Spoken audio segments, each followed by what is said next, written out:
What do you mean? I was told there would be someone who speaks multiple languages at this meeting, so I made time in my busy schedule for this. What? Multiple languages? I hadn't heard anything about that. Was there some mistake? This was a crucial business meeting for the company's future. And Mr. Irving was presenting in English. Then one of the attendees started speaking in Chinese. We certainly hadn't anticipated Chinese. Was that a lie? You'd do anything to set up this meeting, wouldn't you? This is a matter of trust. There's been a misunderstanding. Like Mr. Irving, I was also panicking. I had to say something. I stood up and raised my voice. Please wait. I'll answer. As expected, all eyes in the room turned to me. There was no turning back now. This was the start of the biggest moment of my life. My name is Jason. I'm 23 years old and currently job hunting. The company I joined as a new graduate prioritized profit over employee well-being, and I had to quit because it ruined my health. Raised in a single-parent household, I couldn't afford to go to college and started working right after high school. I worked hard to repay my mother, who raised me alone, but I had no choice but to leave my job. It's tough to find openings for high school graduates. I wouldn't care about the job if I were alone, but I have someone I want to support. I had another interview today, but when I talked about my academic background and my previous health issues, they gave me a skeptical look. Opening my planner full of interview appointments, I sighed. I have to find a job soon. Making life easier for my mother seemed like a distant dream. I got off at the downtown station and noticed someone crouching against a building wall. Was the person feeling unwell? People glanced over but didn't stop to help. When someone's in trouble, we should help each other. Be a kind person who offers a hand. My mother always told me. Without hesitation, I knelt beside the person. Are you feeling unwell? Should I call an ambulance? She held a handkerchief to her mouth, sweat streaming down her temples. Rudely, I was startled. The woman, slightly older than me, was incredibly beautiful. She was wearing a suit, so she was probably at work. While I stared, she looked at me with narrowed eyes. Yes, I'm fine, just a little dizzy. You don't look fine. Let's sit on that bench. Can you move? I helped her to a bench in the station square. I bought a bottle of water from a nearby vending machine and handed it to her. Are you sure you don't need an ambulance? Yes. This happens often, so I'll be fine after a little rest. This happens often. You shouldn't be outside working like this. What? Please take better care of yourself. I immediately regretted saying that in such a rush. Take care of yourself was something I often told my mother. She worked tirelessly for my sake, neglecting her own health. I want to make sure you have plenty to eat, she used to say, even as she frequently became immobilized from overwork and anemia. Even if we could afford to eat well every day, I wouldn't be happy if my mother, the most important person to me, wasn't healthy. That's why I couldn't stand people who pushed themselves too hard. Well, I guess I can't really talk since I wrecked my own health at my last job. I never expected to be lectured. The woman, looking much better, laughed. I'm sorry for being rude. Rude? You were worried about me, right? Thank you. And for helping me, too. No, I'm just glad you're feeling better. At that moment, my recruitment bag, which I had placed carelessly at the foot of the bench, tipped over. The items inside slid out because I hadn't closed it properly after taking out my wallet. Documents scattered at the woman's feet, and she started picking them up with her delicate hands. Oh, I'm sorry for making you pick those up. It's fine, oh. She seemed to notice something on the documents and turned to me. Are you job hunting? Yes. Well, more like I'm looking for a new job. Really? You look so young, I thought you were a college student. That would be my age. But I only have a high school diploma. My previous company was exploitative. I found myself telling my life story to a complete stranger. Realizing I was talking to someone who had been feeling unwell, I stopped. Oh, I'm sorry. You don't need to hear this, just forget it. Hey. The woman, now much recovered, stood up and grabbed my shoulder. Then she said something completely unexpected. Why don't you come work for my company? What? A few days later, I was standing in front of an office building in a prime location. Nervously, I entered through the automatic doors and called from the designated floor. Hello, this is Irving. Good morning, it's Jason. I've just arrived. Thanks for calling. I'll come get you. Before long, the woman from the other day appeared from behind the reception desk. Her name is Ashley Irving. She is the president of the hotel management company that I am now standing in front of. After helping her at the station, she somehow scouted me and showed me her business card, which left me stunned. The Irving Group is famous for managing hotels. Originally running business hotels, they now cater to various needs, including domestic and international tourists. Why would they want someone like me? It seemed too good to be true. I suspected it might be a scam, but seeing Ms. Irving's face coming out of the main office made me believe, whether I wanted to or not. Hiring someone like me, without significant qualifications and who had to leave a company due to health issues. I'm just grateful to Ms. Irving. I'll work hard for this company. Now, I have not only my mother but also Ms. Irving is someone I owe a great deal to. I vowed to myself that no matter what happens, I won't give up. Yes. Even if the other employees don't think highly of me. A high school graduate hired mid-career? With just high school knowledge, won't it be tough here? Whispers and indirect comments about me being out of place became a daily occurrence. The Irving Group is full of people from prestigious universities. They probably can't believe there's a high school graduate in the same office.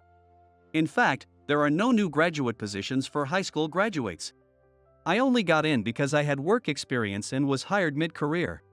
But those who enter this company mid-career are usually looking to advance their careers. There wasn't anyone else in my situation. To the other employees, my presence, without impressive academic background or a clear path for career advancement, must have been unwelcome. It's no wonder they think, why someone like him? Jason, were you really too poor to go to college? Well, yes. You should have used scholarships or something. I wanted to start working as soon as possible. That much? Your parents must be terrible to make you go through that. I felt a surge of anger when they talked about my mother, but I was mature enough not to raise my voice. They didn't know anything about my mother, so they could only say that. Don't let it bother you. I told myself that. Even though I faced daily ridicule, this company didn't overwork its employees beyond regulations or deny them time off, unlike my previous job. I was quite fortunate. I couldn't afford to give up just because I couldn't get the understanding of those around me. Still, hiring a high school graduate when the company's value is high, what's Ms. Irving thinking? Well, she's just a temporary president. Perplexed by my senior colleague's disdain, I tilted my head. What do you mean by temporary? Haven't you heard? Until half a year ago, her father was the president. But when he suddenly fell ill, Ms. Irving had to step in as the second president. I see. She's still learning how to run the company and isn't fully fledged as a professional. Who knows when she'll be ousted? That's why she's considered temporary. The seniors laughed heartily among themselves. Ms. Irving hadn't yet built enough trust among the employees to avoid such remarks. It's no surprise. It was an emergency situation. I remembered the first time I met Ms. Irving. Despite clearly feeling unwell, she insisted she was fine.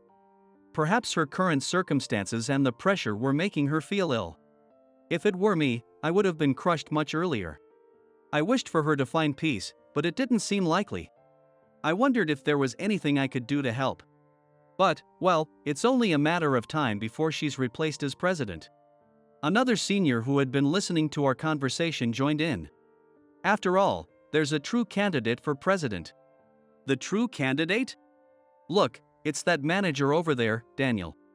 My senior discreetly pointed to a male employee who was chatting amicably with his subordinates.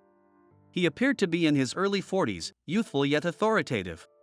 Before the previous president stepped down, everyone assumed Daniel would be the next president. His father runs a company too. And he's been groomed for this role since he was young. He's capable and highly trusted. So everyone thought he was a shoo-in for the next president. Daniel can turn any mistake into an opportunity. But because it was so sudden, the president passed the role to his trusted daughter. Or so everyone says. We don't know for sure what the previous president intended, but it seems everyone was convinced that Daniel was the next in line. With their expectations dashed, it's no wonder there's resentment towards Ms. Irving. The fact that they were peers probably adds to it. Ms. Irving, criticized based on unfounded assumptions. I wondered how she felt doing her job. Jason, how's the company? After a month of working there, Ms. Irving called me in. She was likely concerned about me since she had scouted me herself.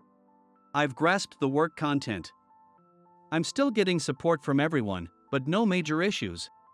In reality, I had problems with the human relations, but I kept quiet to avoid causing her unnecessary worry.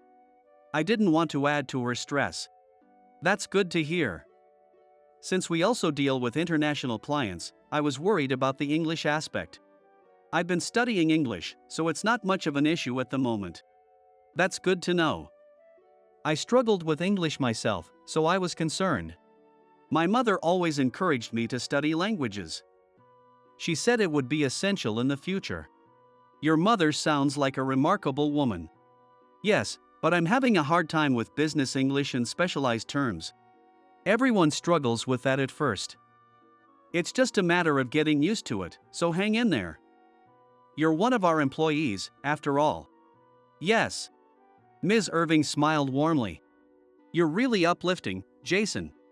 Really? Yes. Oh, by the way, I don't think I ever told you why I scouted you. No, you mentioned my personality and enthusiasm, but... Well, what if I said it was because you're my type? What? Her unexpected comment made my voice crack. I've never been popular in my life. No woman had ever shown interest in me before. But I'm an adult. I understood she wasn't serious, right? Well, I have a meeting now, so I'll see you later. Leaving me in a daze, Ms. Irving exited the office. My heart was pounding from her sudden remark. Was she just messing with me? Still, it didn't feel bad. Once I mastered the specialized English, my work started progressing smoothly. I created documents in English and managed to negotiate with international clients successfully. I began to enjoy my work, and despite it being an unfamiliar field, I quickly grew passionate about the industry. Even the senior employees who initially mocked me for being a high school graduate began to recognize my efforts. You're actually pretty capable. Even though I still occasionally heard whispers about being just a high school graduate, it had become much easier to work here compared to when I first joined. Jason, well done. That client is known for being impatient, but thanks to your smooth handling, things are progressing well. I was at a loss for how to respond to the praise from Kevin, the department manager. I had never been praised at my previous job, or it was expected that I could do anything. Should I be happy about it, or should I humbly say, I'm still learning? In situations like this, you should be happy. I heard Ms. Irving's voice and felt a hand on my shoulder. She had suddenly appeared next to me. She was just encouraging her subordinate, but the unexpected touch made me feel my face heat up. Did she not realize how attractive she was? Ms. Irving, you looked like you were scolded when you were being praised, so I was surprised. Oh, I'm sorry. You need to stop apologizing so quickly. You didn't do anything wrong. Yes, thank you. I bowed to both Kevin and Ms. Irving. Kevin scratched his cheek, looking between me and Ms. Irving. Honestly, when you first joined, I wasn't sure what to expect, but I guess I was worrying for nothing. Seems I have a good eye for people, don't I? Indeed, you do. Kevin, who had been with the company longer than Ms. Irving, laughed. He used to be her superior, but now their roles were reversed. He had once told me that it was awkward, but she seemed to be getting used to it. As I watched the two of them, I felt a sharp gaze on me. I turned to see Daniel looking our way. I remembered that Daniel was once considered the next president. I wondered what he thought about it. Was he uninterested, or did he truly want to be president? Well, it wasn't something I should be concerned with.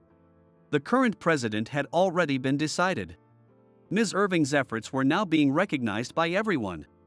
The position wouldn't change now. I had never spoken directly with Daniel since we were in different departments. So, when he called me one day, I was quite surprised. And it was about an important matter. Jason, I'd like you to help me with a project. Me? I couldn't imagine being able to assist someone from a different department, especially after just a few months. But I wanted to do what I could for Ms. Irving, who had brought me in. I know about you. You were hired through Ms. Irving's connection, right?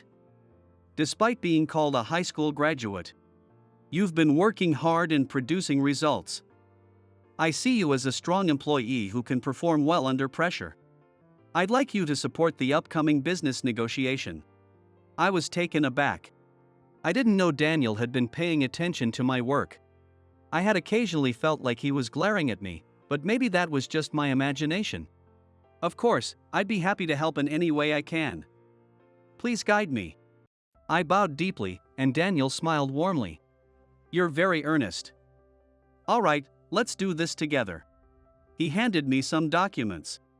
I was tasked with summarizing the materials for distribution as pamphlets, photographing the presentation, and taking minutes in English during the meeting. I started reviewing the documents to prepare the pamphlets. The clients, the projected costs for the project, the personnel involved, and the countries. The sheer number of details and the scale of this project were unlike anything I'd worked on before. Preparing for this made me incredibly nervous.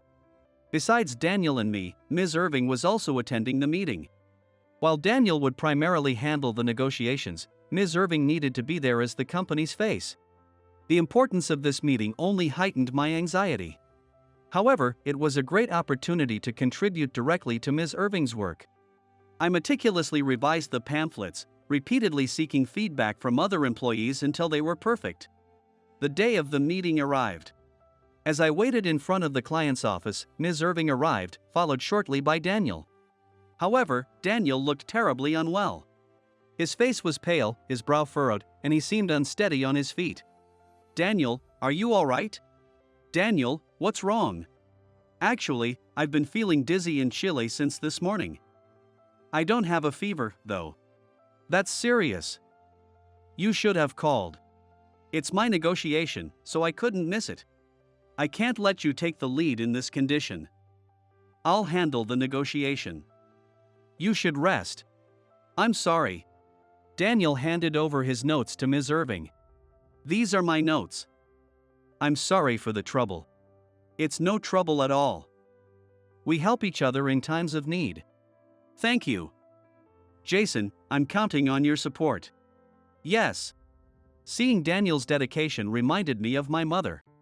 For his sake, I resolved to give it my all. Daniel waited in a nearby cafe. Ideally, he should have gone home, but he insisted on staying nearby, too worried about the meeting to rest. We have to do our best to put Daniel's mind at ease. The presentation would be in English, but Ms. Irving had won speech contests in school and was quite skilled. She could handle it almost as well as a presentation in Japanese. I was ready to take minutes as Ms. Irving began the negotiation. As the meeting started, Ms. Irving presented clearly and fluently in English. Partway through, someone raised their hand. It was a question. Ms. Irving signaled for them to proceed. But then... What? We were stunned. The question was in Chinese. It's not uncommon for participants to be from different countries. That's why we conducted the meeting in English, the global lingua franca. Why had they suddenly switched to Chinese? Despite her confusion, Ms. Irving asked politely in English if they could repeat the question. The questioner responded with a clearly displeased expression. Excuse me. Ms. Irving? What's going on? The client's representative pressed her. I was told there would be someone who speaks multiple languages at this meeting, so I made time in my busy schedule for this. What? Multiple languages. We hadn't heard anything about that. Daniel hadn't mentioned anything about multiple languages. Was this a mistake? Ms. Irving's reaction only made the client frown even more. Was that a lie? No, we never said. Would you do anything to set up this meeting? This is a matter of trust. There's been a misunderstanding. Like Ms. Irving, I was also panicking. I had to say something. But should a new employee like me step in? Would it cause more problems if I did? After all, I'm just a high school graduate with limited knowledge of the industry. Don't worry, you're one of our employees. Ms. Irving's words echoed in my mind. Yes. I am an employee. My job is to support this negotiation. Please wait. I'm the one responsible. I'll answer your questions. I stood up and raised my voice to stop the questioning of Ms. Irving. As expected, all eyes turned to me. Regarding your question earlier, I responded to the person who had asked in Chinese, using Chinese.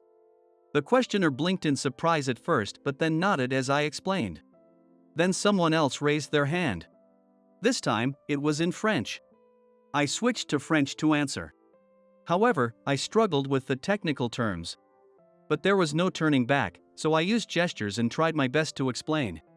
After answering that question, the initial client representative leaned in towards me. So, you can do it after all. Well, I apologize, I was planning to handle the Q&A session myself at the end. No worries, sorry for interrupting. Please continue. Thank you. Ms. Irving, I'll take it from here. Yes. I felt bad for leaving Ms. Irving astonished, but there was no time to explain, and I was desperate. I continued the presentation in English, then received a question in German. I guessed the meaning of unfamiliar terms from the context and answered. Switching back to English, I was then asked a question in Indonesian. Then back to English again. My head was spinning. Still, I somehow managed to finish the presentation and bowed. Applause erupted around the room. You are amazing. Honestly, I didn't expect much, but you really can handle multiple languages. Mr. Harris, the client's president, offered his hand for a handshake.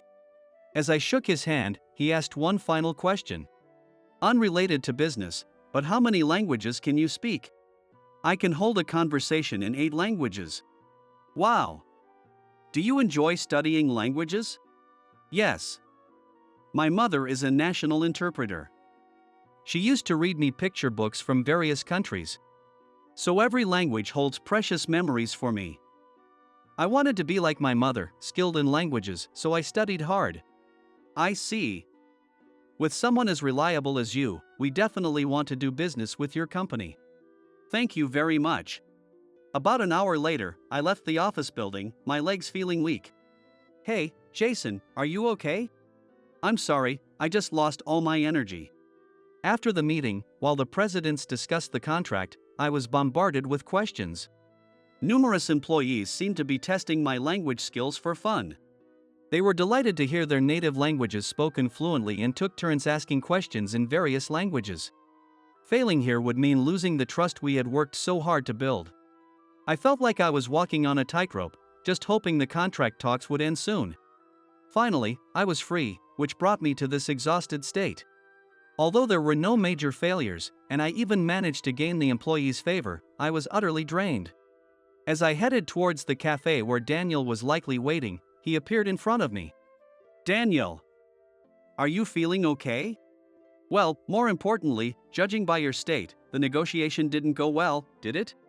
Seeing me so exhausted, Daniel seemed to misunderstand and shrugged his shoulders with disappointment. Jason, despite trusting you to support me, this is the result. Very disappointing. Actually, I thought you were someone Ms. Irving recognized, but it seems I was wrong. As Daniel continued to speak without giving us a chance to explain, both Ms. Irving and I were left behind. He went on. Failing such a significant negotiation, it's also Ms. Irving's fault. Wait, what's going on, Daniel? I'm just stating the facts. This is a matter of your responsibility as you hired him. I'll have to bring this up in the internal meeting. Wait, no. Having the ability to judge people is crucial for a president. Be prepared for your credibility to be questioned. Despite his harsh words, Daniel seemed somewhat pleased. Why was he being so strict? Did you lie about the multiple language skills, Daniel? Ms. Irving looked suspiciously at Daniel. He remained unperturbed. Oh, that? Yes, I might have mentioned it. Securing an appointment with that company is tough, so if it takes a little lie to get it, it's worth it. They didn't believe it either, did they? What? Because of Daniel's lie, we ended up in a tight spot. It's unthinkable to secure an appointment through such means. Did you do this to undermine us? And then pretended to be sick to avoid the negotiation? What? After all, you were the one who insisted on the multiple language condition. Why didn't you tell us? Was this to set a trap for us? No. Yes, that's right. It was an unbelievable accusation, but Daniel admitted it easily. I wanted to test if you could handle such a crisis. A president who can't isn't fit for the role. What are you talking about? This could have caused massive damage. Ms. Irving was right. Our company's reputation was at stake.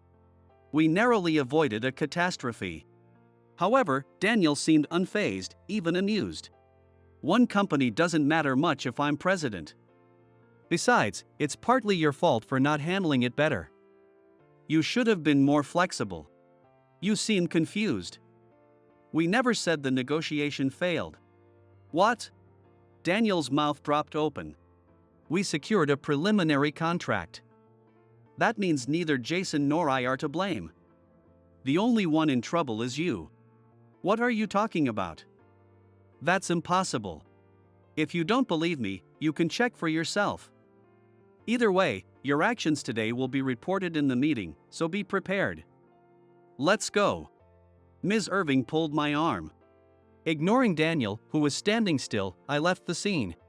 The next day, it was confirmed that the negotiation went well, and we secured a significant contract. At the same time, Daniel's actions were brought up for discussion.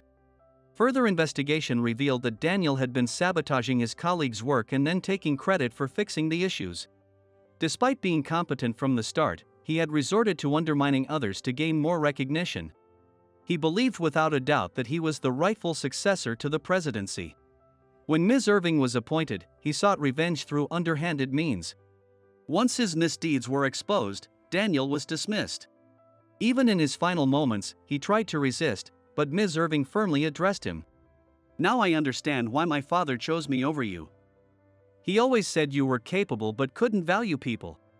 He thought you weren't ready to be president. The previous president had seen through Daniel's character. While I could understand Daniel's frustration at not being recognized for his contributions, achieving success by trampling on others is meaningless. I hoped he would reflect on his mistakes and start anew. After all, I am also someone who changed jobs. After everything settled down, I was summoned to the president's office again. Ms. Irving bowed her head to me. Jason, thank you so much for what you did. We wouldn't be here if you hadn't handled that situation. Please, lift your head. I was just doing my job. Besides, I should be the one thanking you. I'm always grateful to you for taking me in back then. I've always wanted to repay you. You've done more than enough. Your hard-earned language skills and the knowledge you've gained here are the best repayment. You've grown so much in such a short time, and your effort is truly commendable. As you know, I'm a high school graduate, and my family wasn't wealthy. I've learned painfully that life isn't fair. But I've also realized that with enough effort, you can enrich your life. So, I've just been working hard for myself. You're very admirable. So different from me. Ms. Irving gave a sad smile. What are you talking about? You've been working so hard to uplift this company even though you were suddenly appointed president. No. I'm not worthy of such praise. I've used my power for personal gain. What do you mean by that? I brought you into the company for my own personal reasons. That makes me unfit to be president. Now that she mentioned it, she had never clearly explained why she scouted me. For personal reasons. You were kind to me. That's all. I don't quite follow. When we first met, I had been making mistakes since morning, and everyone was criticizing me, saying I was just here because of my father's connections. I was at my breaking point, thinking I had no allies in the world. But then you, not knowing my situation, were kind to me. I thought, this person could be my ally. So, when I heard you were job hunting, I brought you in forcefully. I just used you. I'm sorry. Ms. Irving held a handkerchief to her eyes.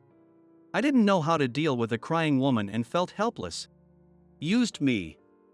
I don't see it that way. You gave me confidence. Thanks to you, I had the courage to use the language skills that had never been useful before.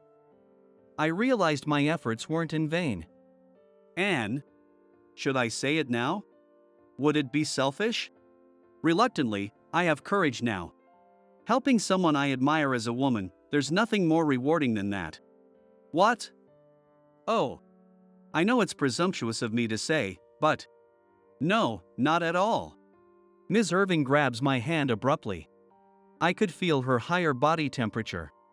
At first, I was just using you, but I've come to admire your kindness and hard work, Jason. This seemed too good to be true, but it wasn't just luck. We had been honest and diligent, leading to this result. After this, we visited Ashley's father, the former president, in the hospital. We reported the success of the negotiation and the internal issues to Ashley's father, who had stepped down as president and taken on the role of chairman. And we also told him about our relationship. Someone good for Ashley. I'm relieved. She was only interested in work, and I was worried as her father. Don't say unnecessary things. Their father-daughter interaction was heartwarming. I suddenly thought it would be nice for Ashley to meet my mother someday. From now on, I need to study management to be more helpful to Ashley. My life isn't just about making money anymore. I am fortunate to be able to make efforts to enrich my way of living. They say life is a continuous journey of learning. Nothing learned ever goes to waste. With that lesson in mind, I want to keep learning many things. I went to a drinking party with my college friends, not knowing it was a mixer with beautiful secretaries. When I showed up in my worn-out work clothes, the incredibly beautiful secretary, who looked like a famous actress, showed her disgust. Really? Who wears work clothes to a mixer? How could you come in such dirty clothes? Confused by her sudden criticism, I wondered if she had some grudge against me as she continued to berate me with even harsher words. I came to this exclusive bar where it's hard to get a reservation, and now it feels like it stinks here. Work clothes are dirty, ugly, and smelly. Right? Seriously, who wears work clothes to a drinking party? It's so inappropriate. She looked at me as if I were something filthy. Seeing me hang my head, my handsome friend stepped in to help. Come on, let's all have a drink since we're here together. It's my fault for not telling him it was a mixer. Just let it slide this time, okay? Fine, but you'll make it up to me next time, won't you? She clung suggestively to the handsome pharmaceutical sales rep, looking down on me as she did. However, she had no idea that in the not-too-distant future, this relationship dynamic would reverse, leaving her in tears. My name is Samuel. I work as a researcher at a leading pharmaceutical company in the US. Being a researcher sounds nice, but in my case, it's a discretionary labor system. Our salaries are directly linked to performance evaluations, so it's surprisingly tough. The flexible hours are appealing, but conducting research requires a considerable amount of experiments. I arrived at work early and changed into the company-issued work clothes, then started checking the results of the experiments I set up the previous day and preparing for today's experiments. Good morning, Samuel. You're working hard early again today. Hey, Keith, good morning. I'm just wrapping up an experiment right now. That's great. This means we're getting closer to a new drug. I exchanged greetings with my colleague, Keith, and shared our schedules for the day. Oh, by the way, Samuel, you're definitely coming to the drinking party today, right? Don't forget like you usually do. Got it. I remembered that today was the day for a drinking party with my college friends. I realized I had come from home wearing my usual work clothes. Well, it's just a casual gathering with familiar faces, so it should be fine. Thinking lightly of it, I got back to my experiments. After finally entering the experimental data, I noticed it was well past quitting time. Wow, it's already this late. Time flies every day. As I sighed, my phone rang from the drawer of my desk. Hey, Keith? What's up? Answering the phone casually, I heard his loud voice from the other end. Hey! Where are you? I told you about the drinking party this morning, right? I reminded you again just a while ago. Do you know how many hours have passed since then? It's way past the meeting time. Hurry up. Oh no, I forgot. When I get absorbed in research, I lose track of my surroundings. People often say I'm a genius type on the positive side, but a recluse on the negative side. I'm often told that I'm indifferent to anything outside of research. I had completely forgotten about the drinking party with Keith. I hurried out of the lab and rushed to the designated place. Of course, I was still wearing the work clothes I had put on that morning. When I arrived at the meeting place, I saw my colleague Keith and my college friends lined up. Strangely enough, across from them were some beautiful women. Hey, Samuel. You're late. What? I thought this was just a drinking party with our college friends? One of our friends put his hands together apologetically.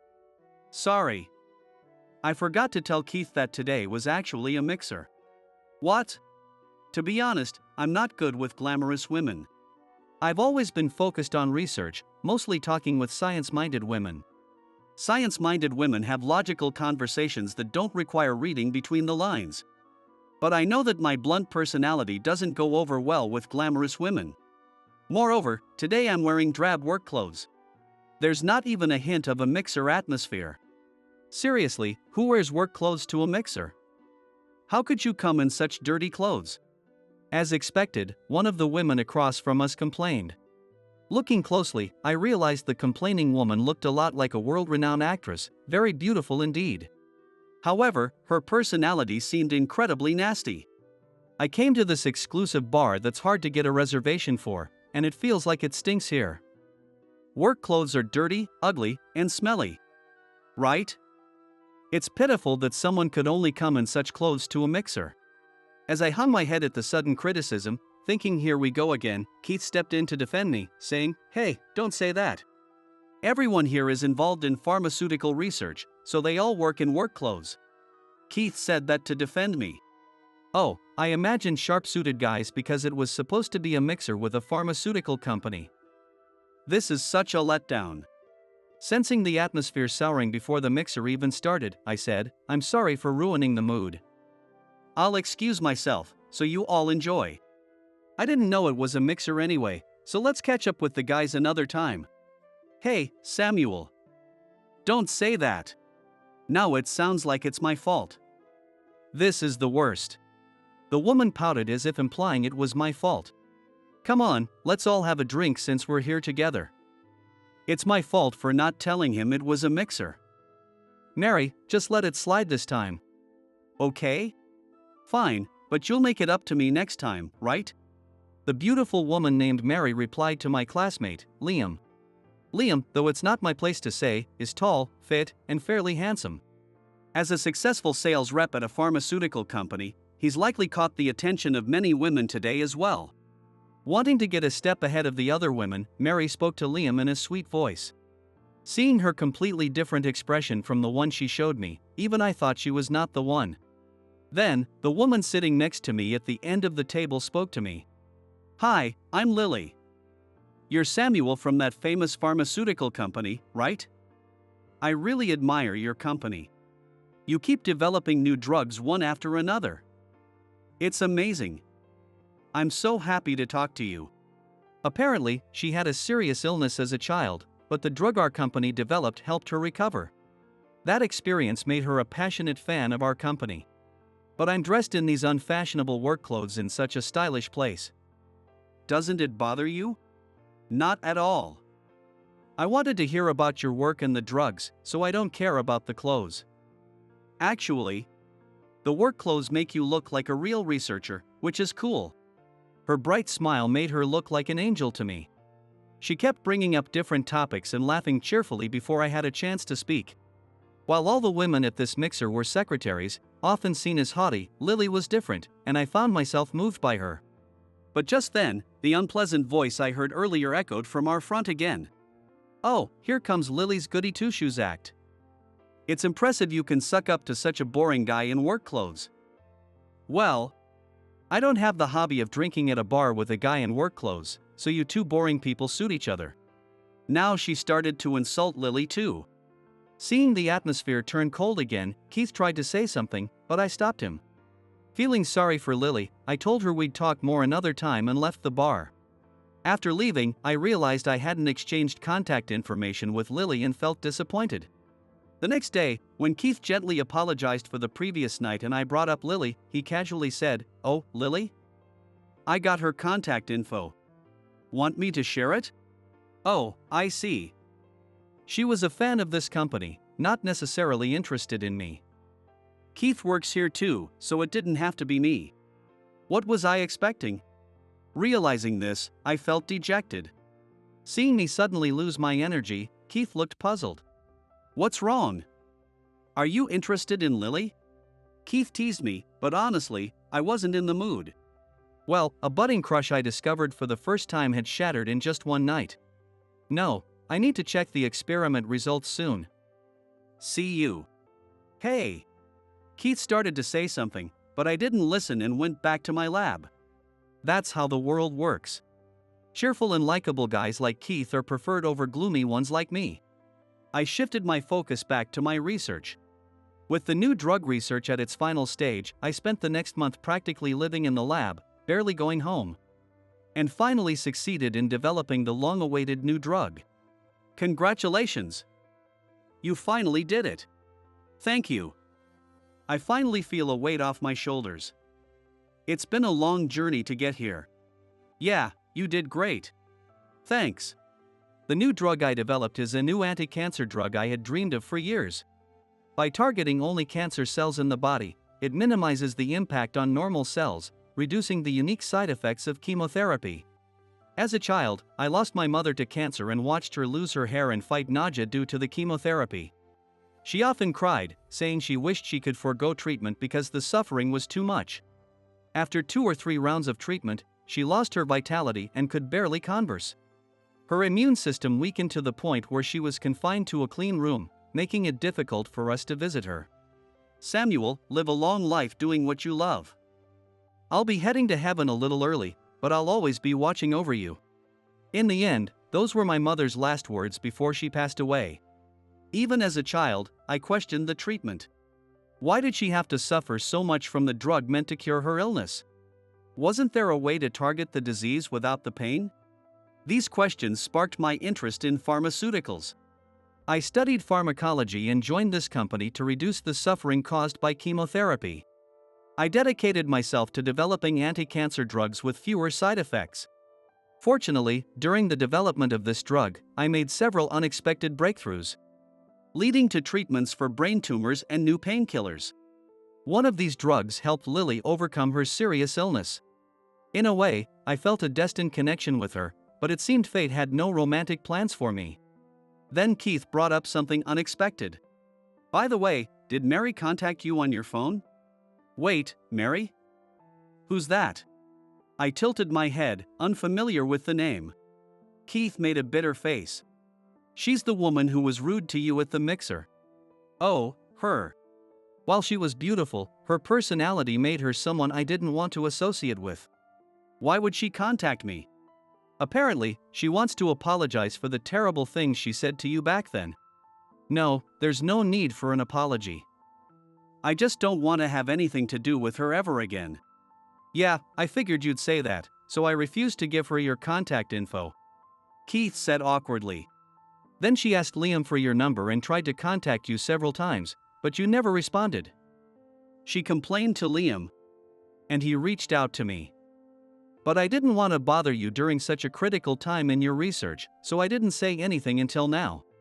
Yeah, as you know, when I'm deep into my research, I focus solely on that. I'd been practically living in the lab for over a month. I didn't even have time to check my phone." "Exactly. But a lot happened during that time." "Did something happen?" I asked Keith, feeling curious. Suddenly, I was called to the president's office. "Samuel, Mr. Nelson wants to see you. Could you please come to the president's office?" I gave Keith a quick nod, saying we'd talk later, and hurried to the president's office. When I arrived, President, Mr. Nelson, extended his hand for a handshake. "Congratulations. You did a great job." "Thank you. Now we can reduce the suffering caused by the side effects of chemotherapy." With a sense of fulfillment from finally achieving my dream, I shook Mr. Nelson's hand and let a tear slip down my cheek.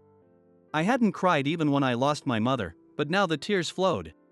I couldn't cry back then because I couldn't accept the reality of my mother's absence and felt ashamed of my own helplessness, thinking I didn't deserve to cry. Even though my mother wouldn't come back with this new drug, she would still gently pat my head and say, "You did well." Now, I felt it was okay to cry. That's how I felt. Have you made your decision? Mr. Nelson asked me that question. As I lifted my head to answer, I suddenly saw someone I didn't really want to see come into view. "What are you doing here?" Noticing my stunned expression, Mr. Nelson began introducing her to me. "Oh, this is Mary. She'll be working as a secretary for us. Nice to meet you. I'm Mary. Looking forward to working with you." Her eyes were already looking down on me in my work clothes. She might have been trying to pretend it was our first meeting, but I couldn't forgive those condescending eyes. "Mr. Nelson, I'm not sure how Mary was hired, but she isn't suitable for our company." "Oh? And why is that?" Mr. Nelson asked curiously, so I explained about her. "This company stands on the hard work and dedication of its researchers, as you well know." "Indeed. Our researchers are our greatest asset. But this woman dislikes the work clothes our researchers wear daily. She called them dirty, ugly, and smelly. Such an attitude doesn't fit our company's culture." "You're right. A researcher's work clothes are like their battle armor. They are brave warriors fighting unknown diseases. We don't need someone who mocks their battle attire." "What?" Mary was the one who looked shocked by my words and Mr. Nelson's response. For a moment, she opened and closed her mouth as if trying to say something, then finally, with a determined look, she pointed at me and said, "Excuse me, Mr. Nelson, but he is the one unfit for this company." "Oh? And why is that?" "Actually, I was waiting to gather evidence, but he has been leaking our clients' personal information to other companies." "What? Me?" I was dumbfounded by the accusation. As I stood there in disbelief, she opened her phone and showed a photo. "This is a copy of the client information he gave to another pharmaceutical company. His phone should have the same data. I plan to inform Mr. Nelson and have him arrested." "What nonsense! You're lying." "It's true. If you're innocent, show us your phone." As we argued, the door suddenly knocked and opened without waiting for a response. There stood my colleague Keith and, surprisingly, Lily. "Keith and Lily? What are you doing here?" I asked, bewildered. Keith replied, "I was going to tell you earlier, but Lily joined the company as a secretary right after that." Confirming Keith's words, Lily spoke. "Yes. I didn't get to meet you then, but I've been working here for a month. It's a pleasure to meet you formally." "Oh, I see. So, why are you both here?" They had heard our argument from the president's office and thought there was trouble. When Lily saw Mary pointing at me, she gave her a sharp look, unlike her usual demeanor. "Mary, are you trying to frame an innocent person, again? What are you talking about?" Mary retorted. "I know you were extracting personal information from the phones of men you met at mixers and selling it to rival companies." "What nonsense are you talking about?" Mary looked panicked. Keith then added to her distress. "After the mixer, you contacted everyone, including Liam, right? We found out that their phone data was copied after you contacted them." "So what? That doesn't prove anything. It could be a coincidence." Unfortunately for you, employees at pharmaceutical companies, especially researchers, are very strict about security. We have software installed that sends an alert to specific contacts if our phone data is copied. A month ago, Liam received such an alert. And so did the others you contacted. That's just a coincidence." Mary insisted. Lily then provided further evidence. "Mary, you used the same method to get me fired. You stole client data from my phone and passed it to a rival company, spreading rumors that I was responsible. To clear my name, I hired professionals to investigate. The hacking software you used infects a target's phone when they answer a call, extracting data. The recipient of the data was traced back to your phone." "That's a lie." You're just jealous of my skills and trying to frame me. Mary shouted. You've always tried to play the victim and weasel your way out of situations, haven't you? But not this time. I had professionals investigate your phone, and they found tons of incriminating evidence. What? You hacked my phone? That's a crime. You're the last person who should be saying that. After a fierce argument between the two women, Mary seemed to realize she was at a disadvantage. In a final desperate attempt, she pointed at me. The real culprit is this man. Yes, he must have tampered with my phone out of spite for making fun of him. Mr. Nelson, please believe me. It's all his fault. The accusation was so absurd it was almost laughable. Oh?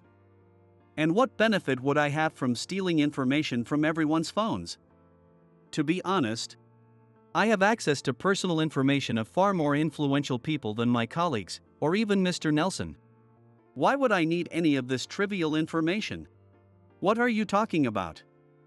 There's no way you have such connections. Mary retorted. This time, Mr. Nelson spoke up. No, he's telling the truth. Samuel has connections with CEOs of major pharmaceutical companies, renowned researchers worldwide. And even some Nobel laureates. What? Mr. Nelson, what are you talking about? Mary looked confused by Mr. Nelson's sudden statement. Mr. Nelson then added. Because Samuel is my son and the next president of this company. What? Moreover, most of our major drugs were developed by him. He has been studying pharmacology on his own since childhood, and joined our company as a temporary researcher while still in middle school. He developed a famous treatment for a rare disease when he was in high school.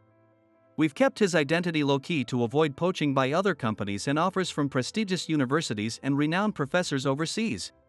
And now, he's developed a revolutionary anti-cancer drug. My time as president is over. What? It can't be. As Mary let out a foolish-sounding exclamation, security guards were already standing by in the room. By the way, we hired you to lure you into exposing your crimes. We've recorded everything with surveillance cameras and your computer's camera. Additionally, the data you sold to other companies included a special gift. The data I sold? Mary stammered. Yes, it contained a virus. The moment they opened it, they were infected. You will likely face severe consequences from them. What? How could you? Hearing this, Mary trembled. Her actions had now clearly exposed that she had stolen our company's information. After that, Mary was handed over to the police by security. Of course, we included all the evidence we had gathered. According to my father, she was one of the industrial spies operating around the pharmaceutical industry. She mainly targeted pharmaceutical researchers with honey traps, but ended up being manipulated by her targets instead, making her a rather incompetent spy. Having completed the much-anticipated new drug, I decided to take over my father's position as president. My father had asked me several times before, but I had insisted on completing the new drug first, and he had graciously waited. Lily, who had unknowingly joined our company, became a close confidant. By the way, Lily, what's going on between you and Keith lately? What do you mean? We're just as usual. Keith has always looked out for me since I was a child. Since you were a child? Oh, you didn't know? Keith is my cousin. He took care of me when I was sick as a child. Oh, I see. I realized I had made a huge mistake. I heard that he would be working with the person who developed the drug that cured my illness, and I asked to meet you. Even if just to see you up close. After joining the company, I learned that you were actually Mr. Nelson's son and the next president. So I was too intimidated to approach you. But now, I'm so happy we can talk like this. You're happy to talk to me? Yes, I've always admired you. Oh, really? I see. I felt foolish for assuming that Keith and Lily were romantically involved and thinking I should step aside. I had been a complete clown. After that, I took over as president and helped distribute the new drug worldwide. Lily, who supported me both professionally and personally, became my partner. Naturally, it was my friend Keith who helped bring us together. Hey, Keith. You always have my back. Don't you find me annoying? Not really, you're a clumsy research fanatic, but I don't find you annoying. Well, you're a good friend. Wait, you're my benefactor and my dear friend. What? Since high school, he had always looked out for me and taken care of me. I considered him a close friend, but it was the first time I had heard him call me his benefactor. What do you mean by benefactor? You know that rare disease Lily had? It's known to have a strong genetic component, right? Yeah. Well, my mother also had that disease. What? This was news to me. Keith's mother had been suffering from the rare disease for a long time, and she was in the final stages with little time left. Both he and his family had nearly given up hope due to the lack of effective treatments. Then one day, a groundbreaking new drug was developed domestically, which significantly improved the condition of those afflicted with the rare disease. Keith's mother was one of those who experienced this remarkable recovery. Wow, I had no idea. Yeah, you used to miss school a lot for your research. One day, I overheard the teachers talking about you in the staff room. They said you were a genius high school student who had developed an amazing drug. That's an exaggeration. It was just a byproduct of the research I was doing for the new drug. I was just lucky. But that byproduct saved my mother and Lily. When I found out you were the one who developed it, I was amazed and grateful. I felt ashamed for not doing anything meaningful while you were developing life-saving drugs. I wanted to do something too. But I knew I couldn't compete with you intellectually. So I decided to go to the same university as you and help you in any way I could. I see. I had the highest IQ score in the history of my elementary school. While teachers praised me, I felt out of place because my way of thinking was fundamentally different from other kids. I spent a lonely childhood with books and encyclopedias as my only friends. In middle school, it got worse, no one talked to me, and I was often isolated. Instead, I found joy in learning about pharmacology from company researchers, so I didn't need school friends. As a result, I barely attended school, just meeting the minimum attendance requirement. Nowadays, there are support groups and communities for gifted individuals, but those didn't exist during my school days, leading to severe isolation. I remembered how much fun I had in high school thanks to Keith. Honestly, he was the one who taught me how to interact with people. No matter the reason, you're an important friend to me. Let's keep supporting each other. Yeah, you can count on me. Keith and I laughed together. People recognize me as a genius who invented many new drugs. However, that's just the outcome. I owe it to my mother, who raised me while struggling with her illness, my father, who let me freely pursue my passion for pharmacology, my friends who never abandoned me, and Lily, who loves me for who I am. I've been supported by many people to get to where I am today. We often think we stand alone by our own power, but that's not true. We live supported by the love and kindness of many people. I want to remember this gratitude and continue to work hard so that I can repay their kindness someday. What? A recluse in this middle of nowhere place? Well, that's just like you, the introvert who spent all his time gaming. I was debating whether to go to my high school reunion. On my way to the venue, I immediately regretted deciding to attend, because I happened to run into my least favorite classmate from high school. But then, it happened. What the? My classmate stood there, staring blankly at one point. And at the end of his gaze, there was an incredibly beautiful woman standing. Long time no see, the woman said, her cheeks slightly flushed, as she peered into my face. If you don't come, I'll keep waiting. How could I not go after receiving a message like that? Reluctantly, I put on one of the newer jackets from my closet. And then, well, the rest can be whatever. I put on my worn-out sneakers at the entrance and opened the door. A frank feeling escaped my lips. Oh man. I really don't want to go to a reunion. My name is Leslie, and I'm 25 years old. Today, I was going to head to my high school reunion. It's the first reunion since graduation. And the group chat organized by the host is full of upbeat messages like I can't wait, I really want to see everyone, I'll definitely be there, with nearly everyone in the class planning to attend.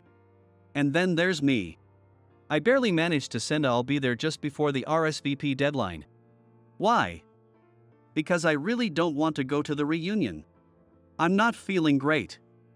Maybe I should take some antacid before going. I didn't have any memories from high school that made me want to see my old classmates. What I remember is sitting quietly in the corner of the classroom. I wasn't particularly skilled at anything, nor did I stand out in any way, and on top of that, I was terrible at socializing. So inevitably, I spent a dark 3 years in high school. I was, you might say, an introvert. Who would even be happy to see me there? Does anyone even remember me? On my way to the nearest station, I couldn't stop thinking these negative thoughts. If it weren't for that message, I probably wouldn't have even replied to the group chat. I'm dragging my feet toward the venue, all because of Alicia. My childhood friend asked me, "I really want you to come to the reunion," so I had no choice. When she said she'd be waiting for me, I couldn't refuse to attend. But the first time I hear from Alicia in 3 years is about this reunion. What's up with her? Alicia, my childhood friend, has been with me since preschool. She had a chubby figure, pale skin from being indoors all the time, and always spoke in a low voice. Because of these traits, she was called some not-so-nice nicknames in class. Back then, she was my fellow introvert. And she was practically my only friend. Yeah, I should bring Nat if I'm going to see her. I turned on my heel and headed back toward the apartment I came from. Strangely, my steps felt lighter than they had been. However, just as I was about to cross the street to the hotel where the venue was. Well, if it isn't Leslie the introvert. Did you say you were coming? My face froze at that moment. Oh no. Of all the classmates to run into first, it had to be the one I least wanted to see. Maybe it really would have been better not to come to this reunion. Ignoring my regret, that guy walked over with a grin on his face. It's been ages. How have you been, champ? Hey, about that nickname. Never mind. He looked up at me, peering into my face, and I mumbled awkwardly as I looked down. I thought I had gained some courage after facing the harsh realities of the world. But the moment we made eye contact, all the confidence I had built up deflated like a balloon with a hole. Why do the power dynamics from school days have such a hold on people? You're still the same as ever. Unremarkable, kind of dorky, not very polished. You haven't changed a bit, champ. It's reassuring, really. The guy laughing and patting me on the shoulder. Kenneth, my former classmate, was always someone who lacked any sense of delicacy and spoke whatever was on his mind. Leslie? Ha, sounds like a girl's name. I still remember him laughing at me when we were first in the same class. He naturally thought it was okay to make introverts the butt of jokes. Honestly, he was just a jerk. But people like him, for some reason, excel academically and athletically, and on top of that, had good looks. And naturally, they were at the center of the class. We were on completely opposite ends of the class hierarchy, him at the top and me at the bottom. Kenneth, you. What? What about me? Are you about to say I'm still as handsome as ever? Well, I hate to admit it, but he was right. He looked even more ruggedly handsome than before. Maybe he's been playing sports, judging by his tan skin and muscular build. On top of that, he was wearing a suit that screamed expensive and a watch that seemed like a high-end brand. Hey, do you know about Blossom Advertising? I'm working as a sales rep there now. Kenneth said, draping his arm around my shoulder with a smug look on his face. Blossom Advertising is one of the top 5 advertising agencies in the industry. It makes sense that he seems to be doing well financially, considering he's likely making a lot of money. So, what about you? You used to always be playing games in class. You're not still gaming all day, are you? Wait, are you serious? Seeing my reaction, Kenneth's smile twitched for a moment. Then, in the next instant, he burst into laughter, clutching his stomach. Seriously? So you're a recluse or something, still living at your folks' place in this boonish town? No, that's not. Sure, the town we're from is a rural place that's far from lively. As I tried to refute him, Kenneth wouldn't let me get a word in. Come on, it's fine. Life has its ups and downs, right? We're only 25, we can always start fresh. Let's do our best. He nodded to himself, patting my shoulder as if to encourage me. All the while, Kenneth continued to ramble on with a smug grin. That's right. This was another thing I couldn't stand about him. I gazed off into the distance. At that moment, Kenneth suddenly muttered as if he had remembered something. By the way, I was surprised to see her on the guest list. Her? That's her. The one who was close to you, that pig with glasses, Alicia. What? At that moment, I felt like my head was about to explode. The emotions that surged up were so intense that I unconsciously grabbed Kenneth's shoulder. Hey! I don't care what he says about me. But to insult my childhood friend who isn't even here. I couldn't believe how angry I felt. But even though I had grabbed Kenneth's shoulder, he was looking in another direction and hadn't noticed me at all. What is that? He mumbled like he was in a trance and stood frozen in place. Wondering what it was, my anger subsiding a bit, followed his gaze. And then... what the? Across the crosswalk, standing against the backdrop of a building, was a woman. Her appearance held me captive just like it did Kenneth. Even from a distance, I could see her translucent, porcelain skin. Her glossy black hair, softly curled, gently framed her small face. Under her bangs were large, jewel-like eyes and a well-shaped, beautiful nose. Her light pink lips stood out strikingly against her white skin. From the cream-colored dress she wore, slender arms and legs extended gracefully. A doll? Don't be stupid. She's a real person, and incredibly beautiful. Kenneth, excited, shook my shoulder vigorously. Despite being shaken, I couldn't take my eyes off her. Off the stunning beauty who was impossibly close. I'm going over there. What? I'm gonna ask her out. And if things go well, I might just skip the reunion. No sooner had he said this than Kenneth dashed across the crosswalk. And then, I fell in love at first sight. Would you do me the honor of having dinner with me? As if proposing, he knelt on one knee and extended his hand to the beauty. Even such an exaggerated scene looked fitting between a handsome man and a beautiful woman. For someone like me, it could never. Leslie. Yeah. Hey, you're Leslie, right? That's right. Wait, what? I was looking down, but the moment I raised my head, I felt like my eyes were going to pop out. Because the beautiful woman who was supposed to be across the intersection was now so close she could almost touch me. I'm sorry to keep you waiting. Sorry I'm late. What? The overwhelming beauty I'd seen from afar was right in front of me. A sweet, fresh scent, perhaps from her perfume or shampoo, wafted around her. Beautiful women really do smell nice. I thought absently, as if in a dream. Hey, are you mad? Because I was late for our meeting? I'm not mad. You probably just got lost or something. How did you know? Yeah, Alicia, you have always been, Alicia? At that moment, the sounds around me suddenly became clear. The beautiful woman smiled, her grin blooming like a flower. Long time no see, she said, twirling the ends of her hair with her long, slender fingers. That nervous habit of hers was... Alicia, it's really you, isn't it? I didn't recognize you at first. Leslie, you've become really handsome. You're the one who's changed. Honestly, I was still in disbelief. She looked like a completely different person.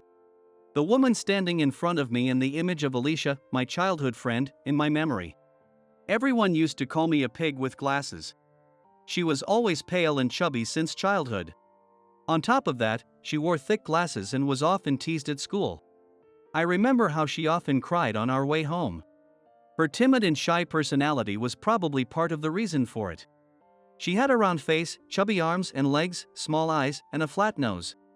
She had long hair she used to hide her face and wore baggy uniforms to cover her figure. That was the lost timid I saw of Alicia at our high school graduation.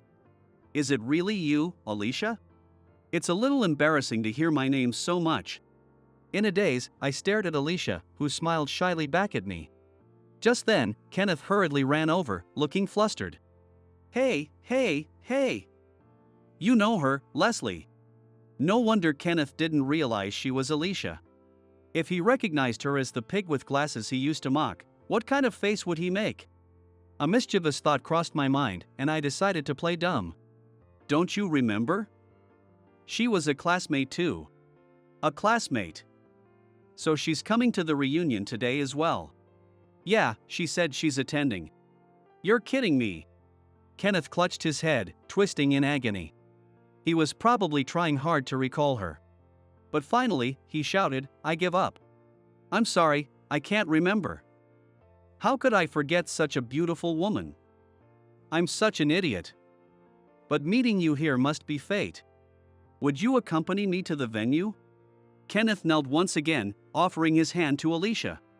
But she silently walked past him. What? Kenneth froze in his dramatic pose, completely ignored by Alicia. Then she smiled brightly and suddenly grabbed my hand tightly. Leslie, hurry up. The reunion's starting. Alicia, wait.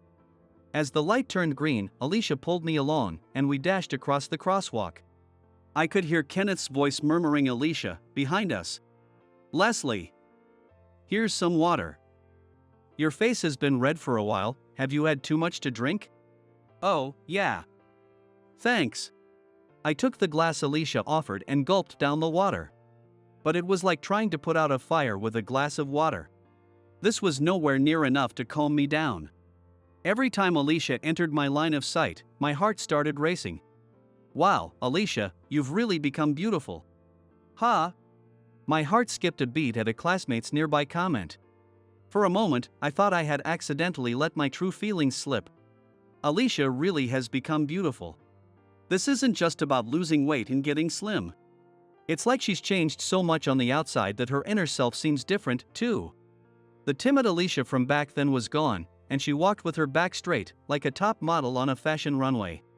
The confidence radiating from her wasn't something you could achieve just by dressing up. It enveloped her entire being like a glow. She seems so distant now. Did you say something, Leslie? Are you feeling unwell? The way she tilted her head and her kindness toward others were the same as always. While I'm still stuck in my introverted days, Alicia has transformed into a completely different person, drawing all eyes in the venue. Even though we're standing next to each other, it feels like we're living in different worlds now. Sorry. I need to go to the restroom. What? Are you okay? I'll go with you. I just drank too much water. Pathetically, I ran away. I watched from the corner of my eye as classmates gathered around Alicia, whispering about her. Still, I couldn't bear it. I'm just a kid. In the hallway, I reached into my jacket pocket and held onto something cold and hard. It was the handheld game console I had brought from home. It was a memento of the times Alicia and I used to play together at my house. Wow, nostalgic. You still have it, Leslie. I imagined Alicia saying that with sparkling eyes behind her glasses. But the current Alicia didn't seem interested in games at all. No, it wasn't Alicia, it was me who couldn't show this to her. It felt like I was the only one still stuck in the past, and I wished I could just disappear. Did you see her? Alicia's amazing, right? I couldn't even recognize her. Two girls passed by me, chatting about her. Isn't it because of her family's money? You know she is. A full-body plastic surgery. Lucky her, I wish I was born a CEO's daughter, too. The amount of money she must have spent is different, I bet. No way. It started to feel strange that Alicia and I were ever together. Even though our families were neighbors, I was just the second son of an average salaryman's family. Meanwhile, Alicia's father was the CEO of a long-standing food manufacturer. In other words, Alicia was a CEO's daughter. Her father was really strict. He hated video games. Would Alicia, their only daughter, eventually take over the company as CEO? If that happens, we'll definitely be living in separate worlds. Maybe that's why she invited me here today. Maybe Alicia sensed that we couldn't go back to being the way we were. Perhaps she wanted to use this opportunity to cut ties with me. If that's the case, I don't like it. I still want to be friends with Alicia. That was my honest wish. At least, it was at this point. As the reunion reached its final stages, conversations about the after-party began to arise everywhere. Alicia, are you coming? Let's go to the after-party together. Let's talk more. Alicia was still surrounded by classmates, and I didn't even have a chance to approach her. I wondered if Alicia planned to go to the after party. I wanted to know, but I couldn't even see her expression to find out. Then, it happened. "I'd like to talk with you alone." A short message appeared on my phone, just that was enough. Before I even checked who sent it, my heart skipped a beat. Because I had been thinking the exact same thing. "I'm sorry, everyone. I'd love to, but I think I'll head home tonight." Smiling, Alicia slipped out of the crowd. Even such a casual moment felt like a scene from a movie. Without a doubt, Alicia was the star of this reunion. I couldn't help but wonder if it was okay for someone like me to be alone with Alicia. Despite the slight feeling of guilt, my heart kept racing. I was happy. Out of everyone, Alicia chose me. Then, it happened. Under the venue lights, Alicia's large eyes sparkled as she turned towards me by the window. Our eyes met. "Leslie." Alicia called my name with a bright, genuinely joyful smile. My face flushed, as if all the blood in my body rushed to it at once. "She's beautiful." For the first time, I felt something new towards the girl waving at me. I was so taken aback that I couldn't even wave back. Seeing my lack of response, Alicia tilted her head in puzzlement. Then suddenly, someone barged in. "Alicia, how about dinner after this?" It was Kenneth, who had been dazed in the corner of the room, finally regaining his senses. "I'm sorry. I have plans after this. Just 30 minutes, no, even 15 minutes. Please, give me a chance." "A chance?" "Yes. Listen, Alicia, Kenneth launched into a passionate self-promotion. He graduated from a prestigious private college in New York and currently works for a well-known advertising company. He earns more than anyone else at this reunion and plans to buy a penthouse in New York someday. His suit and watch today were expensive brand-name items. In other words, he considered himself a man worthy of an extraordinary beauty. We've reunited, so let's put the past behind us. I was just a kid back then, part of the fun. But you've really become beautiful, Alicia. You're like a different person. Did you lose weight because you were upset about being teased? If so, maybe I deserve some credit for it. I was shocked you chose Leslie, an introverted shut-in gamer with no talents and no money. But hey, I'm generous. Of course. I'll forgive you if you'll have dinner with me." With a smug expression, Kenneth extended a hand to Alicia, confident he had sealed the deal. Then, Alicia, who had remained silent, suddenly spoke up. She had a puzzled expression on her face. Who are you?" "What?" Kenneth froze at Alicia's response, stunned. The classmates around them, who had been watching the two, all let out a wow and burst into laughter. Then Kenneth's face turned red with anger, and he snapped back defiantly. "It's me, Kenneth." "Kenneth." "We were in the same class for 3 years, and I was class president in our second year." "Kenneth, oh, that Kenneth?" "That's right." Kenneth, angry that he had been forgotten, finally looked relieved when Alicia remembered him. However, in the next instant, he was frozen again by Alicia's words. Kenneth, who confessed to every girl in school and got in trouble with the teachers. What? Although Kenneth had been a popular class president. The reason he'd been left alone in the corner of the room tonight was because of these incidents. His reputation for womanizing and his shallow personality were infamous throughout the school even back then. 7 years after graduation, their classmates, now mature, were once again reminded of his bad behavior. No one wanted to get involved with him, so everyone kept their distance. That's right, it was terrible. He didn't care if someone had a boyfriend. And once he got bored, he'd drop them immediately. There must be a few victims among us here. The ones chuckling were those who weren't targets of Kenneth back in the day. In other words, the girls Kenneth used to mock for their appearance. Laughter spread from them, and someone even shouted, "Is he still up to it?" and the whole venue erupted in laughter. Amidst it all, Alicia was the only one who, for some reason, raised her voice in anger. Hold on. Kenneth, you're wrong.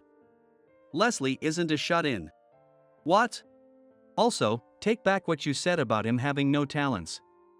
Leslie is an amazing person who has been recognized by many.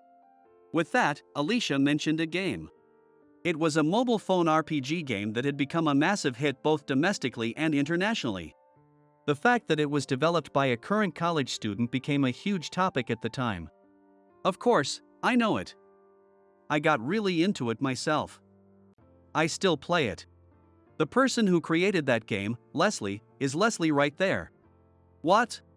Not only Kenneth but all the other classmates wore looks of surprise. Leslie had never shown their face, and their gender was unknown, with only the fact that they were 25 years old this year being known to the public. After all, I hadn't even told my parents that I was working in game development until last year. Incidentally, I live in a condo in New York, and today I took the train from the morning to return to my hometown. I didn't have many fond memories of high school, and if Alicia hadn't invited me, I probably wouldn't have attended the reunion. No way. I mean, if it's true, I just assumed they were a woman. Kenneth's voice trailed off in disbelief as the murmurs in the venue grew louder. And suddenly, my classmates surged towards me. That's amazing, Leslie. I play that game too. You were always into games. Can I get your autograph? Classmates who hadn't even noticed my presence earlier were now crowding around me, praising me, and trying to talk to me.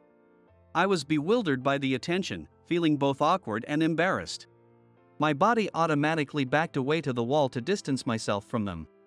Haha. Sorry, I have plans after this. At that moment, someone grabbed my hand from behind. Startled, I turned around to see Alicia standing there. Let's run, Leslie. What? With that, Alicia suddenly pulled me, and we started running. We dashed out of the venue, sped down the hallway, and quickly exited the hotel.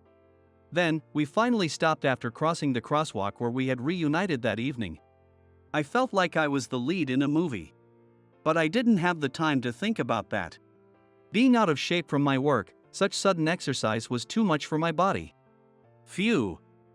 Why aren't you out of breath at all, Alicia? Maybe because I've been going to the gym. I also heard swimming, jogging, and hiking are good exercises for weight loss. Oh. Alicia smiled at me, unable to speak, saying, "You really are amazing, Leslie." Lately, I've been too busy to play games, but I've heard about Leslie's activities. Every time a game I worked on became popular, I felt as happy as if it were my own. If anyone's amazing, it's you. Alicia is much more impressive than I am. Earlier, I was just surprised at how incredibly beautiful Alicia had become. To have changed so dramatically, she must have put in an immeasurable amount of effort into dieting and beauty.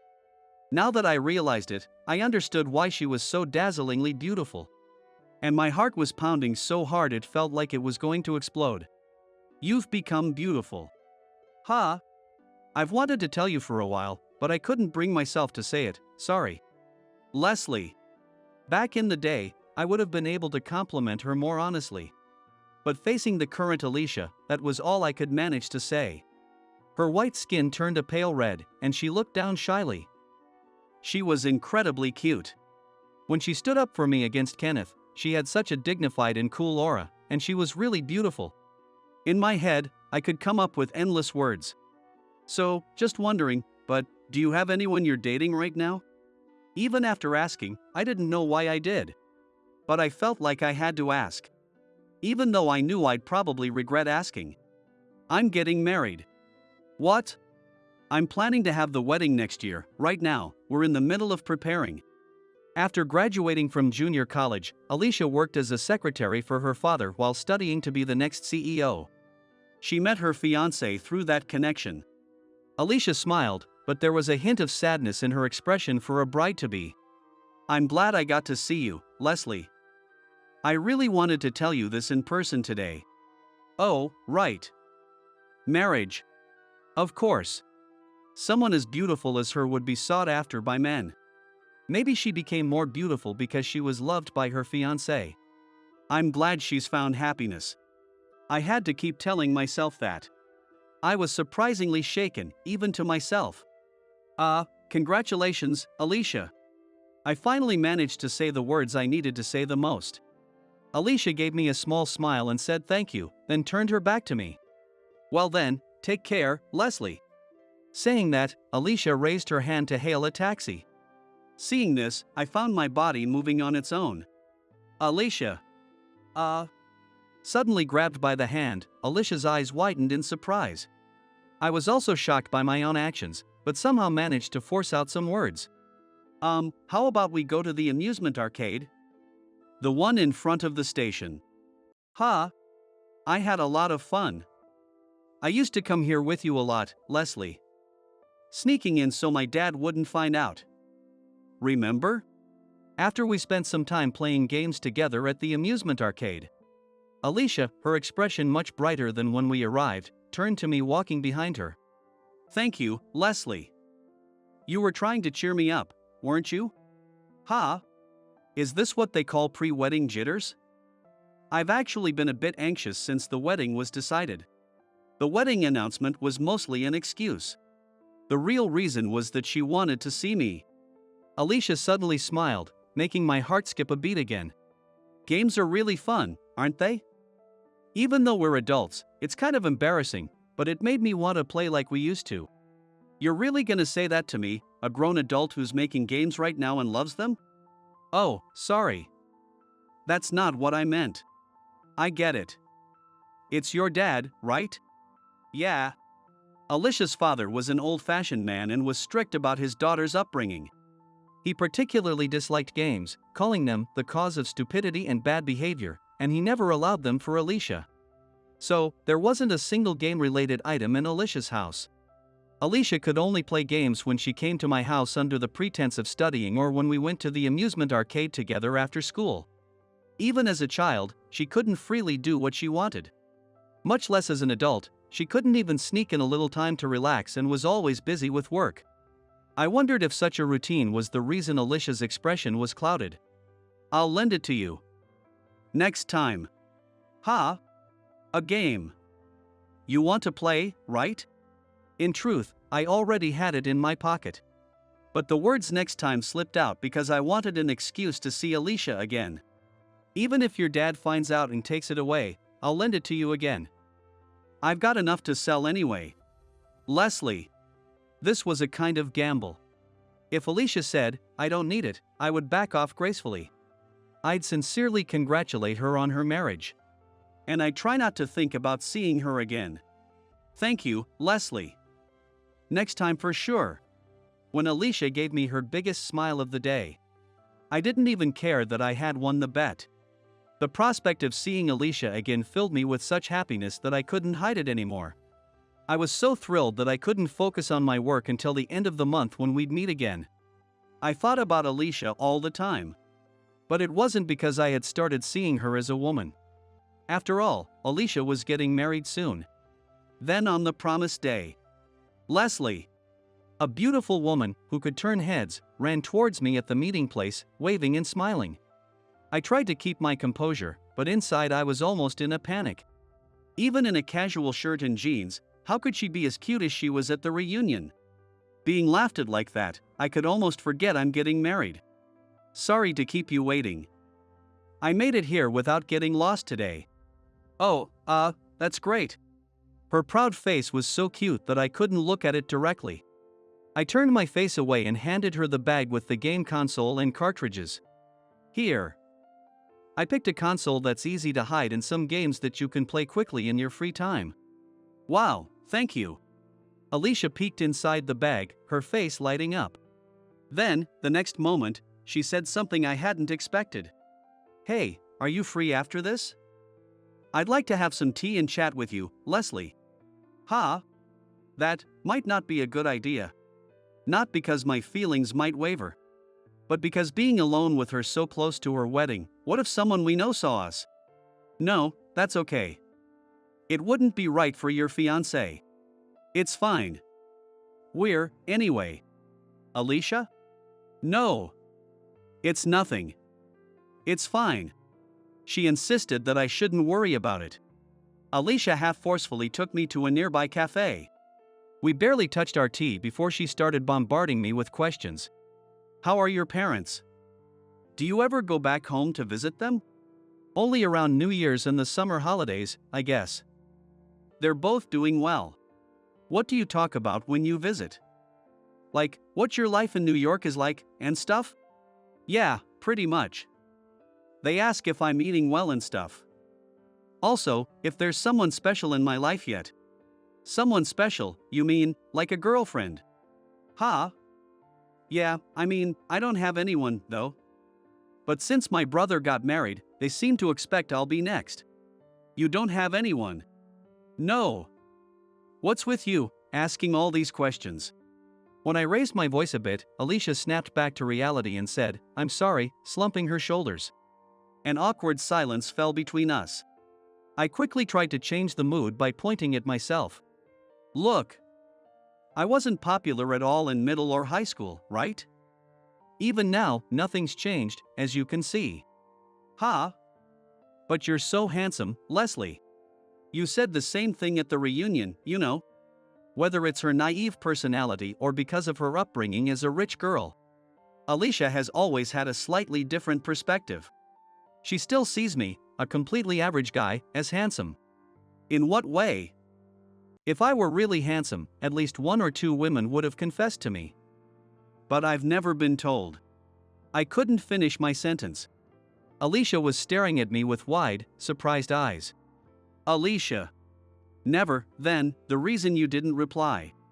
Huh? In our senior year, I confessed my feelings to you, Leslie. But you never gave me an answer. Was it because you didn't realize it was a confession? What? This time, I was the one staring wide-eyed in shock. Alicia had confessed to me? I couldn't believe it, but Alicia wasn't the type to lie. And her face didn't look like she was lying at all. On Valentine's Day, I gave you handmade chocolates and said, this is how I feel about you. Oh. So that wasn't just out of obligation? I totally thought it was one of those friendship chocolates. As an excuse, Alicia's chocolates were of such high quality that I thought they were store-bought. And because her voice was so quiet, I had a feeling she said something, but I couldn't make out what it was. So I never even dreamed that she had confessed her feelings to me. Still, I was happy to receive them, even as obligatory chocolates. You were the only one who didn't make fun of me for being an introvert and stayed by my side. Looking back on it, I spent every free moment thinking about Alicia back then. I wondered what game we should play together next. I worried that she might hear something nasty said about her behind her back. I thought about what I could say to make Alicia smile tomorrow. Maybe those feelings were actually love? Maybe you were my first love, Alicia. Just kidding. I only meant it as a light-hearted joke. A joke I could laugh off because it would never come true. Alicia. That was until tears began streaming down from her wide-open eyes. I'm sorry. It just came over me all of a sudden. No, I should be the one apologizing. I said something weird out of nowhere. That's not it. Shaking her head repeatedly, Alicia continued to cry. She kept repeating I'm sorry and that's not it over and over again. I waited until Alicia's tears stopped. Not because I knew how to comfort a woman but because waiting was all I could do. Then, as the sun began to set. Let's go home, Alicia. I extended my hand to Alicia like I used to when we were kids. Having finally stopped crying, Alicia gave a small nod. Hesitantly, she placed her pale, delicate hand on mine. Okay, Leslie. In that moment, I finally admitted my feelings. I was in love with Alicia. I love you. Alicia, I really do. Even though I knew it would only cause trouble for her. I just had to let her know how I felt. On our way home, I confessed to Alicia, who was walking beside me. What? I love you. Even now, much more than I did back then. Is that because of how I look now? Well, honestly, that is part of it. But, I was joking. You're as serious as ever, Leslie. Finally, she smiled faintly. Standing in front of me, Alicia firmly said, I'm sorry. She said she was getting married, so she couldn't return my feelings. I know, as long as you're happy. That's all I want. Hey, Leslie. How about a bet? A bet? Surprised by her sudden proposal, I asked her what she meant. Alicia nodded, saying yes, and took out the game console I had given her earlier from her bag. With this, let's each play one game, and the one with the higher score wins. How about it? But what exactly are we betting? That is. Alicia smiled brightly and said. We were betting on her marriage. 15,000 points to 2,500 points. I lost so badly. The result of the match was a landslide victory for me. Despite her total defeat, Alicia looked strangely refreshed. And suddenly, she said something unbelievable. I lost, so I have to keep my promise. I won't get married. Huh, what? Because I bet my marriage on this. I quit. Wait, Alicia, I've never been married, but you can't just call off a wedding like that. I know, I just wanted to say it. Alicia smiled with the same slightly sad expression she had when she told me, I'm getting married. And the reason was, even though it was a marriage, hers was an arranged marriage. An arranged marriage. You'd think in this day and age? But it's a great deal. Just by marrying me, they'll lend us a large amount of money. Just by. Alicia's fiancé was the heir of a large company they did business with. He was 35, 10 years older than Alicia, and she wasn't fond of him. Looking down, Alicia muttered quietly. I've met him a few times, but he never smiles. Even when we're alone, he doesn't talk, and if I try to speak to him, he ignores me. It's like he's not interested in me at all. I don't want to get married. But, Leslie, please don't tell my dad. She lifted her head and smiled at me. Tears welled up in her eyes, and her lips quivered. If that's the case, if she feels that way, she should dump that guy and choose me instead. The words almost escaped my throat. Even someone like me, who's out of touch with Alicia's world, understands the meaning of an arranged marriage. How many people are involved in their marriage and how much it will affect the future? No. I looked up but couldn't say anything, then lowered my head again.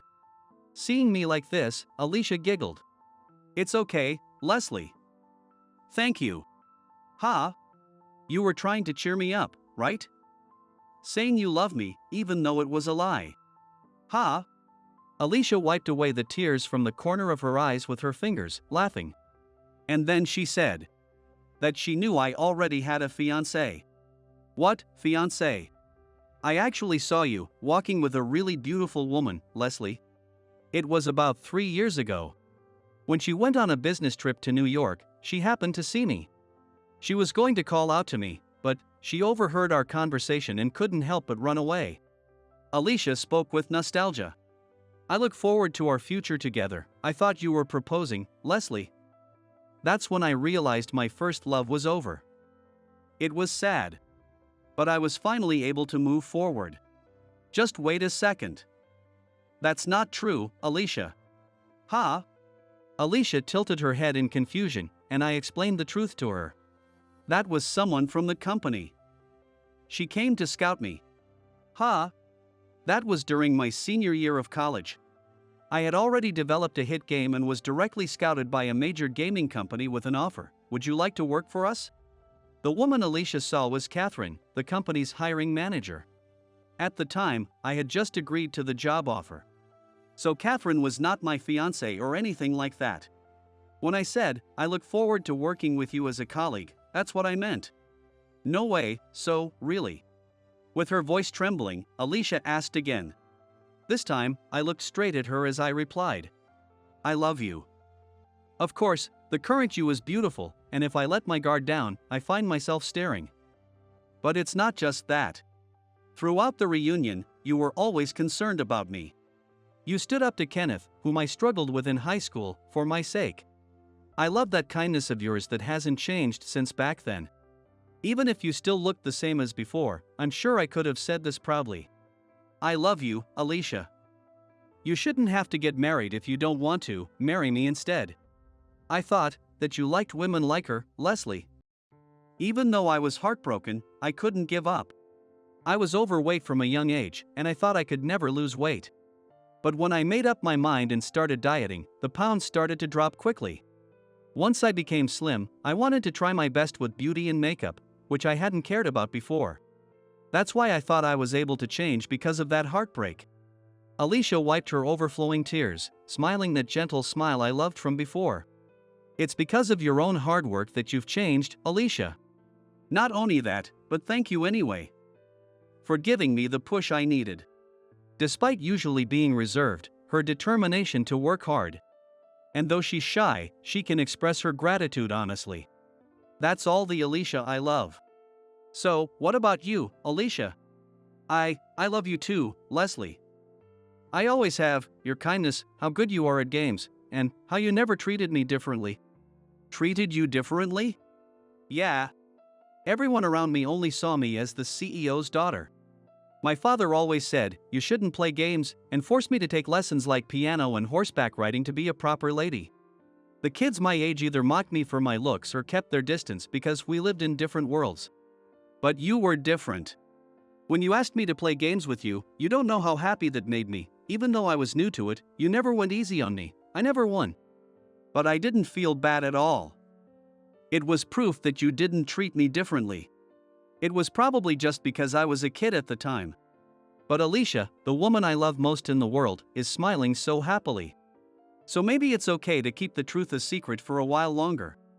Thinking this to myself, I smiled back at Alicia. However, just because we confirmed our feelings for each other doesn't mean we're at a happy ending. Alicia and I later went to face the final boss. Which means, the one who planned Alicia's arranged marriage, her father. It's been a while. Leslie, is it?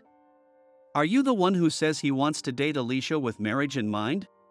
As soon as we met at her parents' home, her father glared at me with sharp eyes.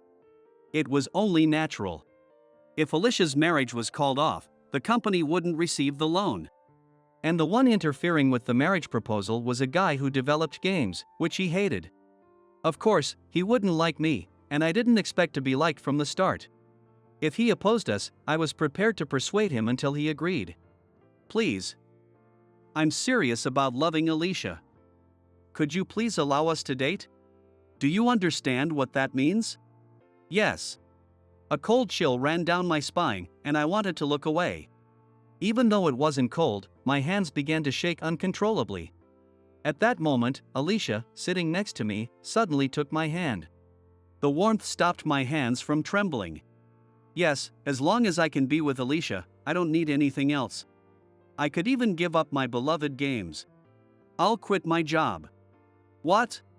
I'll work for your company, even without pay, to make up for the loan.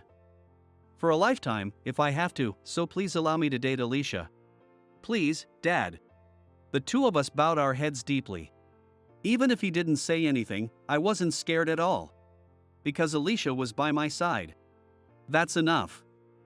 Both of you, stop. Eventually, as if giving up, a calm voice reached us.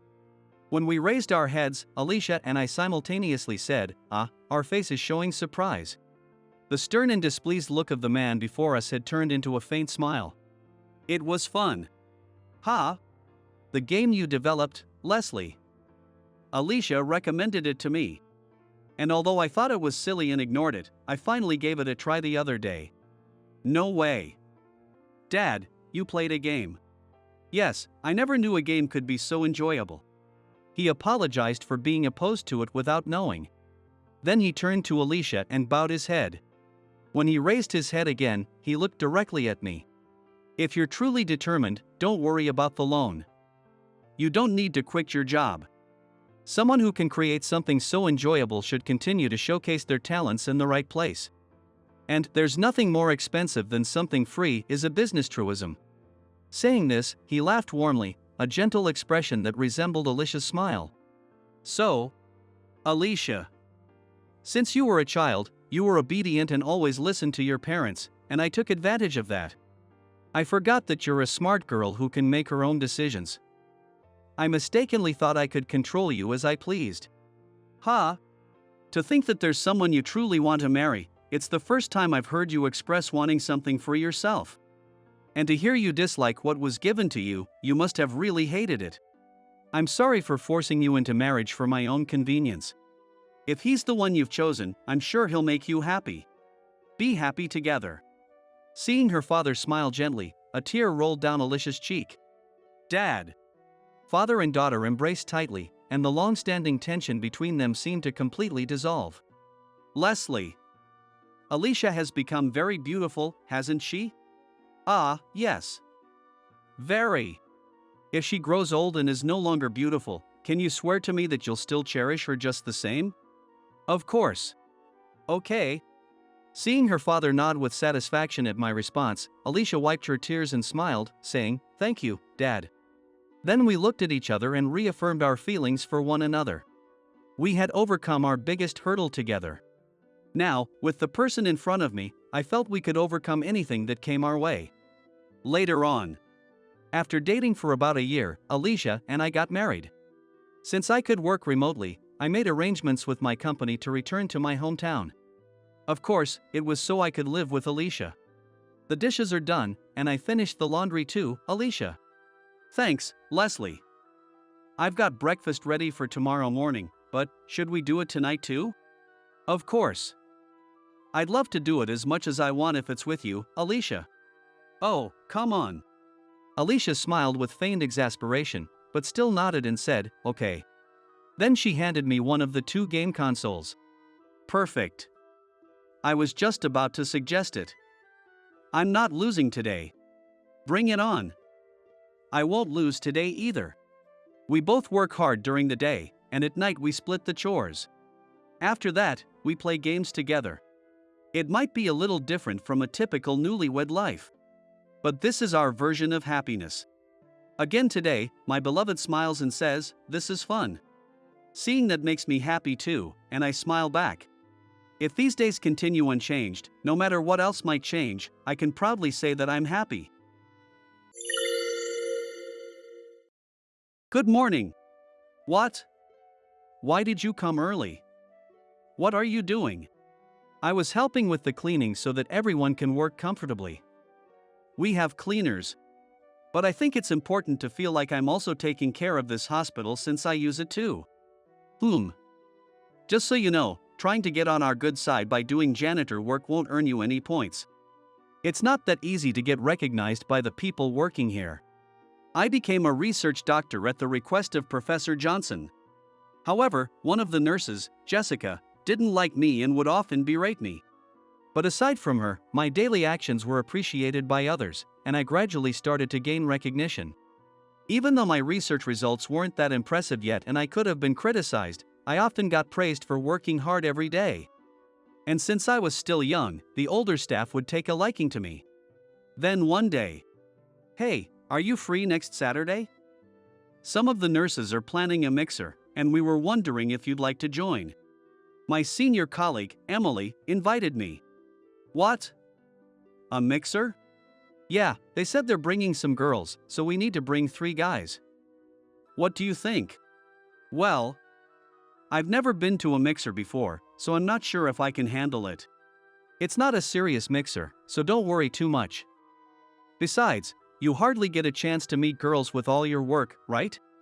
We're medical professionals, so we'll be popular. Just think of it as a casual party with some new people. Ah, okay. To be honest, I had never had a girlfriend and had always been focused on studying. I had never talked to girls much, let alone gone to a mixer.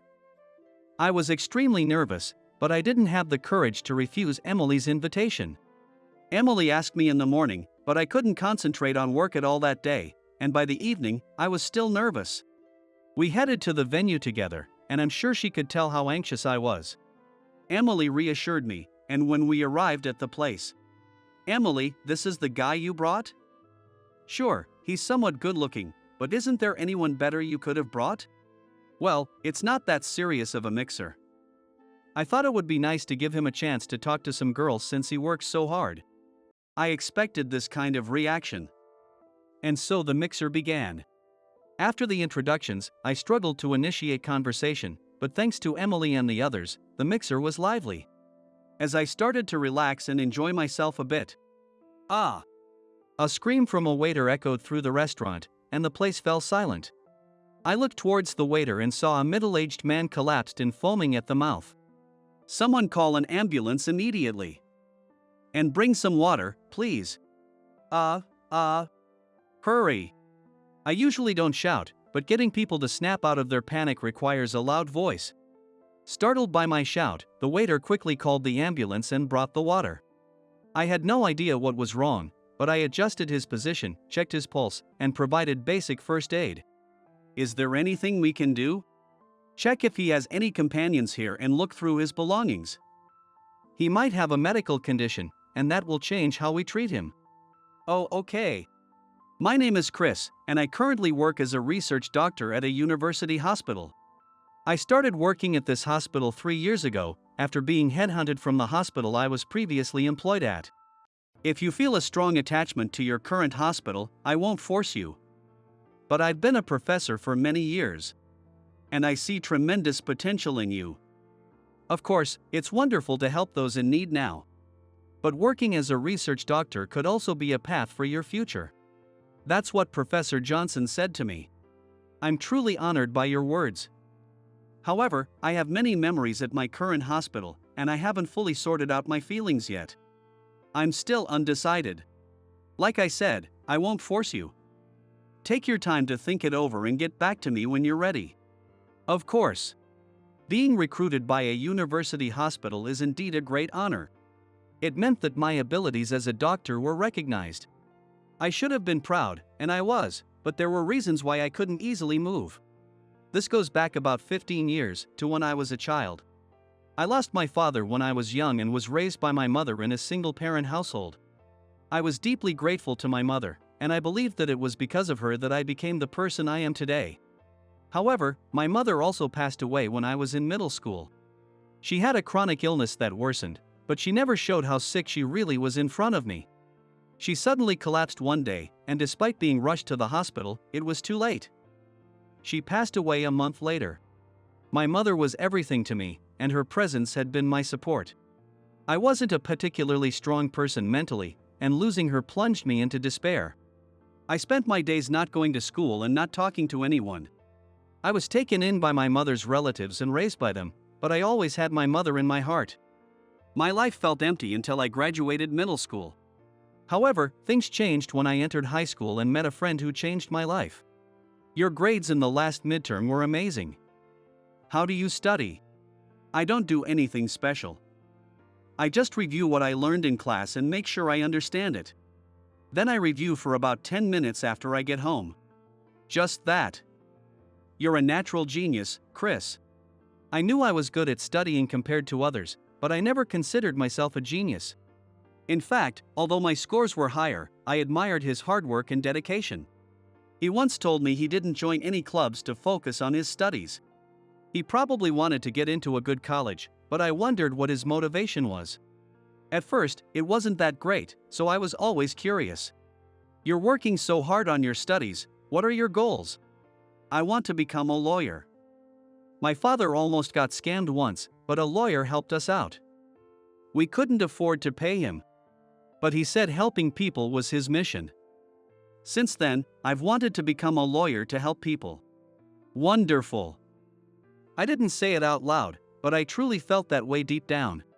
Even though he's still a student, I was honestly envious of having such a clear vision for the future. I had lost my mother and lived without any purpose or energy. I was good at studying and thought getting good grades might help my future, but that was it. His influence made me start thinking about my own future. My strength was studying. I thought about how I could use my academic abilities to make a difference. My mother's memory came to mind. If I had medical knowledge, I might have noticed her condition earlier. I wanted to reduce the number of people who, like me, lost someone dear at a young age or suffered like my mother. It might sound grand, but I truly believed it was my mission. I worked hard towards becoming a doctor. I wasn't in a position to live a normal life. I couldn't ask my mother's relatives to pay for medical school, so I aimed to earn a scholarship with my grades. I'm aiming for first place in the finals. Of course, I'm planning on it too. I won't lose this time. We motivated and challenged each other. As a result, we consistently ranked at the top of our class and got into our first choice universities. I also received the scholarship I aimed for, which was a truly satisfying result. Though we parted ways, we still keep in touch and update each other on our lives. As a doctor and he as a lawyer, we continue to strive together. After graduation, I started working at a local hospital, excelling on the front lines as a doctor. This performance caught the attention of a university professor who reached out to me. So, I've been offered a position at a university hospital. I understand that a doctor's job isn't just about helping the patients in front of me. But My reason for becoming a doctor was to help those immediate patients. I feel like this would deviate from that goal. I get what you're saying, but as a research doctor, you could potentially save thousands, even millions of future patients. Something you can't do as a clinical doctor. Well, that's true. If your goal is to help people, then you don't need to be particular about the method. You should fully utilize your abilities where they're needed most. Hearing his words, I decided to work at the university hospital. Looking forward to working with you. I'm really glad you decided to join. Let's work well together. Working as a researcher is different from working as a regular doctor. That's why I knew I needed to keep my focus and work hard. Every day was new and challenging, but it was a tough life. Hey, are you the new doctor? Haven't seen you around before. One of the nurses, Jessica, spoke to me. I joined a little while ago. I'm currently working as an assistant to Professor Johnson. Oh, so you're one of Johnson's connections? He's pretty lenient with his inner circle. Did you get in through connections too? Well, in a way, yes. I was recommended for this position, but I haven't proven myself yet. If that's the case, it's good manners to introduce yourself to everyone working here, don't you think? Not doing so would tarnish Professor Johnson's reputation. I'm very sorry. We may be nurses, but if you look down on us or underestimate us, you'll have a problem. Of course, I never look down on the nurses. Nurses have their unique roles, and hospitals couldn't function without them. They are just as important as doctors. Knowing this, I tried to treat everyone at the hospital with respect, but maybe I wasn't coming across well. I was still a newbie, and although I didn't get this job through connections, it was true that I was working here because of Professor Johnson's recommendation. Remembering my position, I knew I needed to be more humble. Teamwork is essential not only in hospitals but in any workplace. So, I changed my attitude. Good morning. What? Why did you come early? What are you doing? I was helping with the cleaning so that everyone can work comfortably. We have cleaners. But I think it's important to feel like I'm also taking care of this hospital since I use it too. Just so you know, trying to get on our good side by doing janitor work won't earn you any points. It's not that easy to get recognized by the people working here. It's not that I was trying to get on their good side. Of course, I didn't want to be disliked either, but Jessica was particularly harsh towards me.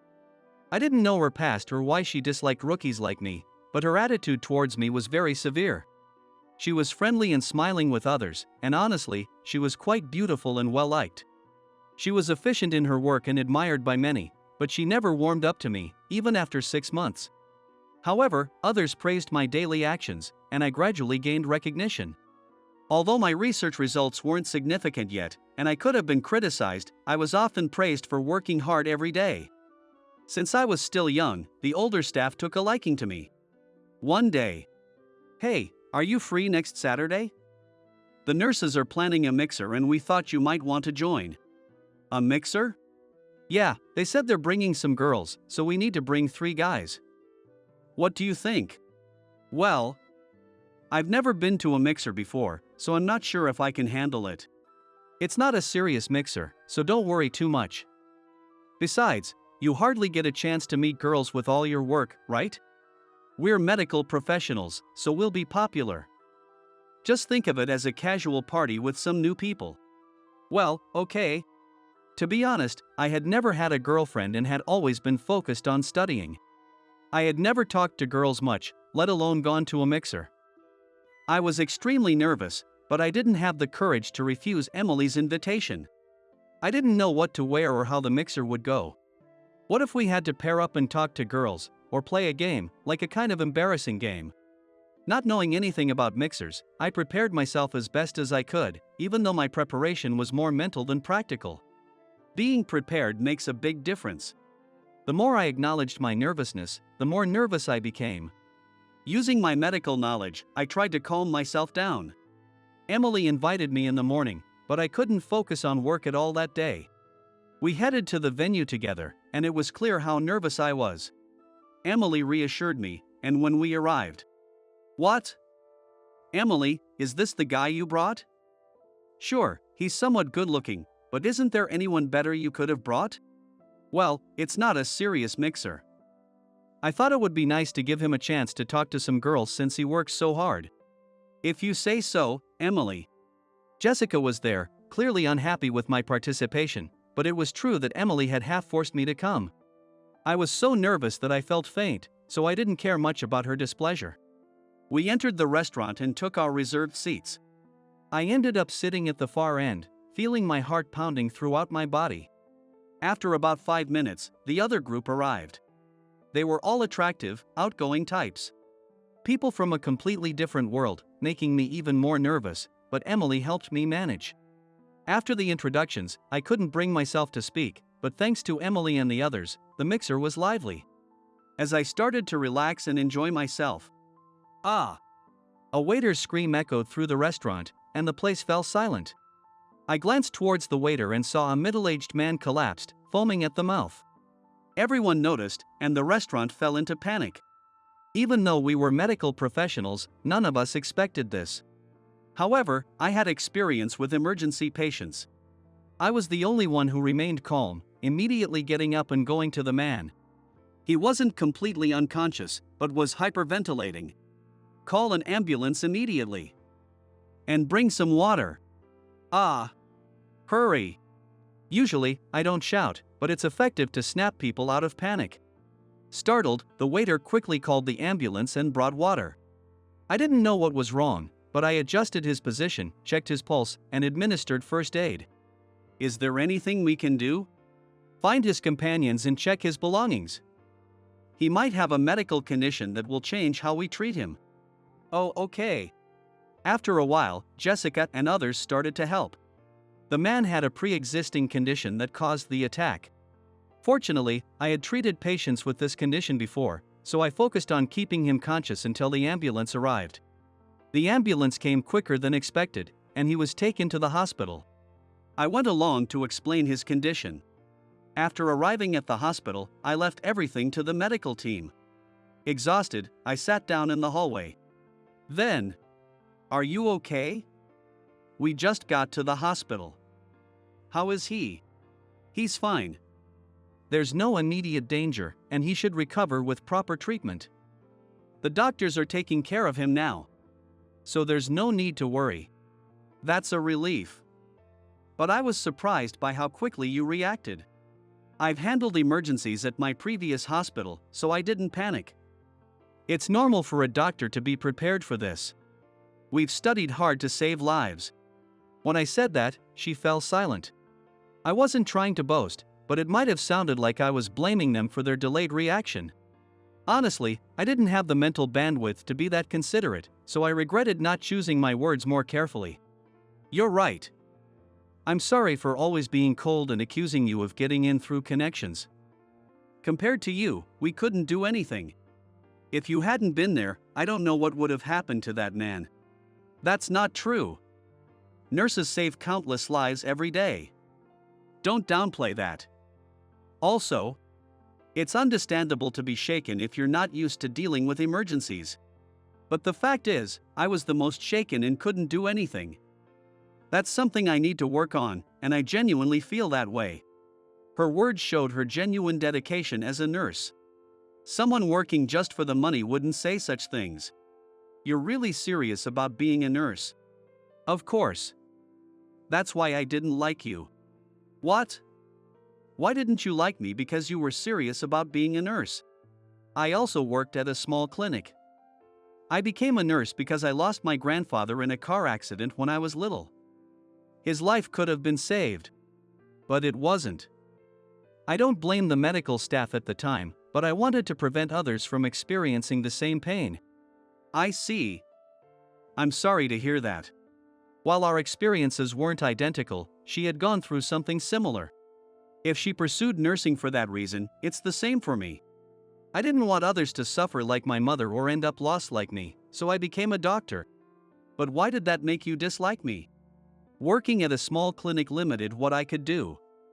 I had to make connections to climb up to this university hospital.